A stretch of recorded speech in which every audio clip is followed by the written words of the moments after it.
નમસ્કાર દર્શક મિત્રો, મહામંથન મંતવ્ય ન્યૂઝમાં આપનું સ્વાગત છે। સાંસદ મનસુખ વસાવા અને ધારાસભ્ય ચૈતર વસાવા ફરી એકવાર આમને સામને જોવા મળી રહ્યા છે। ગઈકાલે સાંસદ મનસુખ વસાવાએ એક પત્રકાર પરિષદ યોજી। આ દરમિયાન તેમણે ધારાસભ્ય ચૈતર વસાવા અને તેમના જે સાથીઓ છે તેમના પર ગંભીર આરોપો કર્યા। તેમણે કહ્યું કે ધારાસભ્ય ખોટી રીતે અધિકારીઓને ડરાવી ધમકાવી તેમના પાસેથી તોડ કરે છે। આ ઘટનાના કારણે રાજકારણ ગરમાવાની શરૂઆત થઈ। આ મામલાના સંદર્ભમાં આજે ગાંધીનગર ખાતે ધારાસભ્ય ચૈતર વસાવાએ એક પત્રકાર પરિષદ યોજી અને સાંસદ મનસુખ વસાવાના જે આક્ષેપો છે તે પાયાવિહોણા ગણાવ્યા।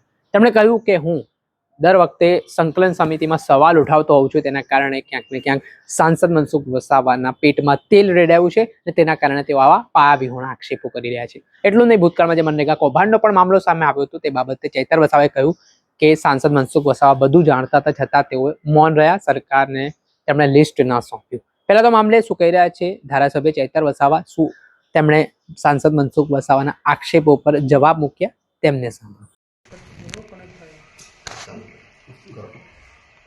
તમે સાંસદે આક્ષેપો કર્યા છે કે તમે કેટલીક ડિટેલ માંગો છો, પૈસા લઈને ખર્ચા લઈને, એના આધારે પછી તોડપાડી થાય છે, એ પ્રકારના આક્ષેપો થયા છે। આજે સૌપ્રથમ તો આજની પ્રેસ વાર્તામાં ઉપસ્થિત તમામ મીડિયા મિત્રોનું હાર્દિક સ્વાગત કરું છું। આજે તમે જોયું હશે કે દિન 15 પહેલા આદિજાતિ વિદ્યાર્થીઓ ઉચ્ચ અભ્યાસ કરે એમને પોસ્ટ મેટ્રિક શિષ્યવૃત્તિ મળતી હતી, તે છેલ્લા 2 વર્ષથી ગ્રાન્ટ ન હોવાનું કારણ દર્શાવીને આજે વિદ્યાર્થીઓને આપવામાં આવી નથી। એ જ પ્રકારે આદિવાસી વિસ્તારોમાં અતિ કુપોષણથી પીડાતા બાળકોની ગ્રાન્ટ પણ આજે સરકાર પાસે નથી। છેલ્લા ઘણા સમયથી એનું બજેટ પણ સરકાર અમારી ગ્રાન્ટ હજુ આવી નથી એવા એમના અધિકારીઓ જણાવે છે। એ જ પ્રકારે સિકલ સેલ ઇનેમિયાથી પીડાતા આદિજાતિ વિસ્તારના લોકો માટે એક સબસિડીની યોજના હતી, એમાં પણ છેલ્લા માર્ચથી આજ દિન સુધી કોઈને પણ એ સહાય ચૂકવવામાં આવી નથી અને જણાવવામાં આવે છે કે ગ્રાન્ટ નથી।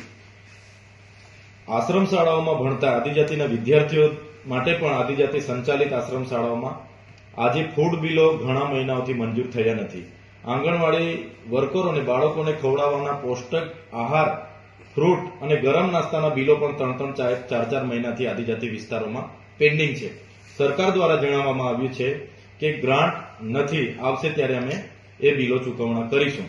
ત્યારે સવાલ એ થાય છે કે ગત જિલ્લા સંકલન એવં ફરિયાદ નિવારણ સમિતિની 29/11/2025 રોજ એક અમારી બેઠક હતી। એમાં મેં એક કાર્યક્રમને લઈને, જે મારા મત વિસ્તાર ડેડિયાપાડામાં માનનીય વડાપ્રધાન શ્રીની અધ્યક્ષતામાં એક કાર્યક્રમ થયો, એ સરકારી કાર્યક્રમના ખર્ચા માટે મેં કીધું કે ભાઈ આ કાર્યક્રમમાં કયા વિભાગ દ્વારા કેટલો ખર્ચો કયા સદરમાં કરવામાં આવ્યો છે। તો આદિજાતિ વિકાસ વિભાગના બજેટમાંથી એ કાર્યક્રમમાં તમે જોઈ શકો છો આ ખર્ચો 5,80,00,000 રૂપિયા છે, આ 5,09,00,000 રૂપિયા છે, સ્ટેજનો ખર્ચો 7,38,00,000 રૂપિયા છે। એ જ પ્રકારે બીજા પણ ખર્ચા એમણે કરેલા છે। આ અધિકારીઓ એટલે કે જિલ્લા સંકલનમાં મને આપેલી આખી માહિતી છે। આ તમે સ્ટેજનો તમે જોઈ લીધું 7,75,00,000 રૂપિયા।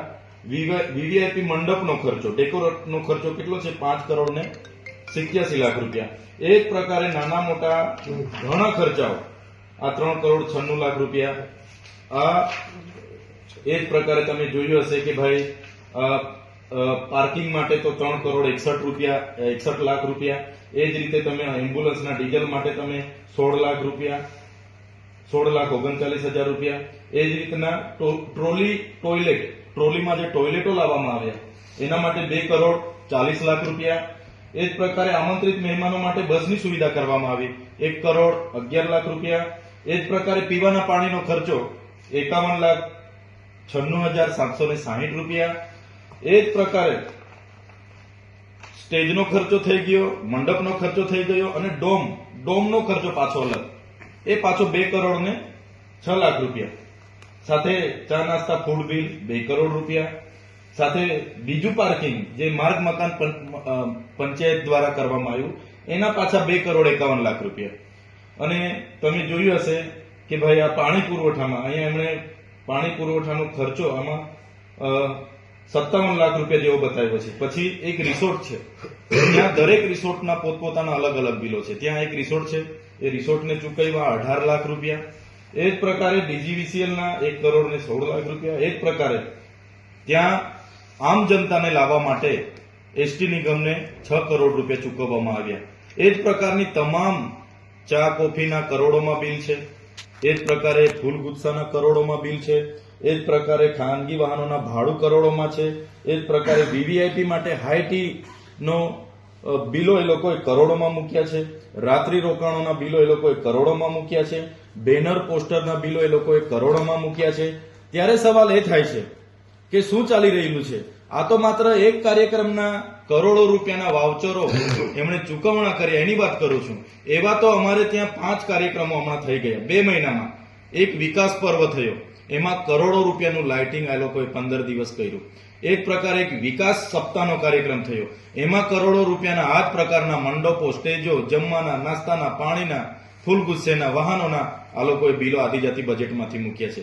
એ જ પ્રકારે એકતા યાત્રા અમારા વિસ્તારોમાં સમાંતર 14 જિલ્લામાં કાઢી, એમાં આ જ પ્રકારના બિલો બધા છે.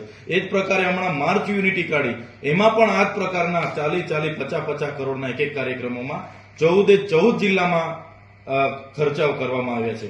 તો જે બજેટ આદિજાતિઓના વિકાસ અને ઉત્થાન માટે ગુજરાત સરકાર અને કેન્દ્ર સરકારમાંથી ફળવાય છે, એ બજેટ આદિજાતિ લોકોને મળતું નથી અને એ બજેટ આ સરકારી કાર્યક્રમોના તાઇફાઓમાં વપરાય છે. સરકારી કાર્યક્રમોનો અમને કોઈ વિરોધ નથી, સારા સરકારી કાર્યક્રમોમાં અમે પણ હાજર રહીએ છીએ. પણ જે પ્રકારે ભાજપના નેતાઓ, એમની એજન્સીઓ અને અધિકારીઓ જે પાણીના, ચાના, જમવાના, વાહન વ્યવહારના જે કરોડો રૂપિયા, સ્ટેજના 5 કરોડ અલગ, ડ્રોવના 2 કરોડ અલગ અને પછી મંડપના 7 કરોડ અલગ, એ પ્રકારના જે બિલો મૂકે છે, એમાં તો એવા મંડપ, એવા સ્ટેજ, એવા ડોમ 2-2, 3-3 સેટ આવી જાય. તો આ જે ભ્રષ્ટાચાર થયો છે એની સામે અમે જિલ્લા સંકલનમાં માહિતી માંગી અને કલેક્ટર સાહેબે એની વિગતે માહિતી હજુ અમને આપી નથી અને અઠવાડિયામાં આપીશું એવું જણાવ્યું છે. ત્યારે ત્યાંના સાંસદને જે એમણે આ બધું બેસીને અધિકારીઓ પર બિલો અને વાઉચરો મુકાવ્યા છે, એવા ત્યાંના સાંસદ અને એમની એજન્સીઓના પેટમાં તેલ રેડાયું છે અને એમના સાંસદે ગઈકાલે અમારા પર આક્ષેપો કર્યા છે. નામ અમારા લેવાની એમને હિંમત નથી અને અમે તો કહીએ છીએ, અમે જાહેર જીવનમાં જવાબદાર પાર્ટીના ધારાસભ્ય છે. અગર તમે અમારા પર આક્ષેપ કરો છો, તમે પોતે સાંસદ તરીકે કરો છો, તો તમારી પાસે પૂરતા પુરાવા હોવા જોઈએ. અગર તમારી પાસે પૂરતા પુરાવા નથી તો તમે આનો ખુલાસો આપો, નહીં તો અમે તમારા પર માનહાનિનો કેસ કરીશું અને અમે માનીશું કે તમે અમારા નામથી તમને ખૂબ જ તકલીફ છે અને તમે માનસિક વિકૃતિના ભોગ બનેલા છો. અવારનવાર આવા નિવેદનો કરો છો.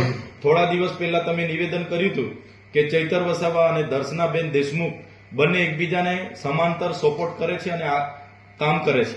એમણે બીજું નિવેદન એવું કીધું હતું કે ચૈતરભાઈ વસાવા અને જિગ્નેશભાઈ મેવાણી એ પાલતુ કૂતરાઓ છે. ત્રીજું હમણાં એમણે આ નિવેદન કર્યું કે ચૈતરભાઈ વસાવા, એમની ટીમ આખા ટ્રાઇબલ વિસ્તારમાં તોડપાણી કરે છે, આ કરે છે. તો ભાઈ તમે આવા નિવેદનો કરો છો. હમણાં તમે 2 દિવસ પહેલા એવું કીધું કે ચૈતર વસાવાનું આખું ફંડ વિદેશમાંથી આવે છે. તો હું સાંસદને કહેવા માંગુ છું, તમે 7 ટર્મના સાંસદ છો, 30 વર્ષથી ગુજરાતમાં તમારી સરકાર છે, કેન્દ્રમાં તમારી સરકાર છે, પોલીસ તમારી છે, અધિકારીઓ તમારા છે.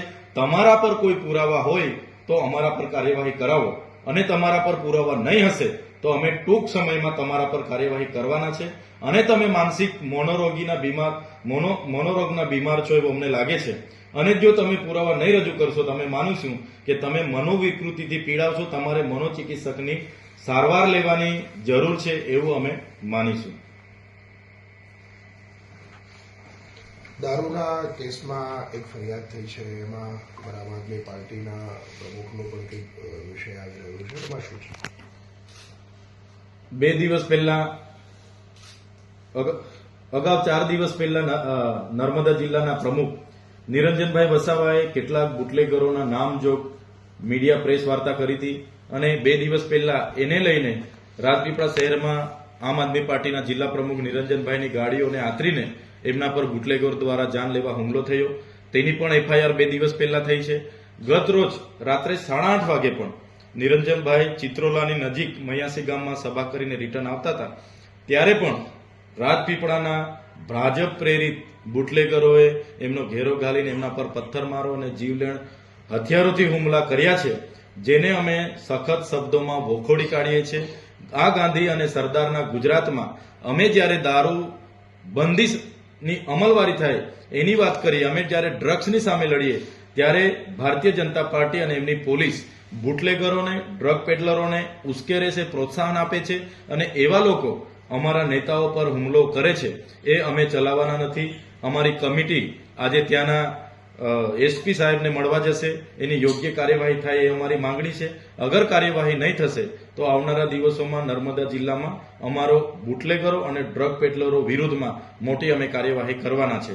કોઈ નિરંજનભાઈ વસાવા પર આક્ષેપ કરે કે ચૈતર વસાવા પર આક્ષેપ કરે કે અમારી સાથેના લોકો 2 નંબરના ધંધા સાથે જોડાયેલા છે, તો એવા નેતાઓને અમે કહેવા માંગીએ છીએ, ગુજરાતમાં તમારી સરકાર છે, તમારી પોલીસ છે અને કોઈ પણ અમારી સાથે દેખાતા લોકો તમને આવી પ્રવૃત્તિ સાથે જોડાયેલા મળશે, તમે એમના પર કાર્યવાહી કરો, એમને પાસા કરાવો, તડીપાર કરાવો, ત્યાં સુધીનો અમારો સહકાર રહેશે.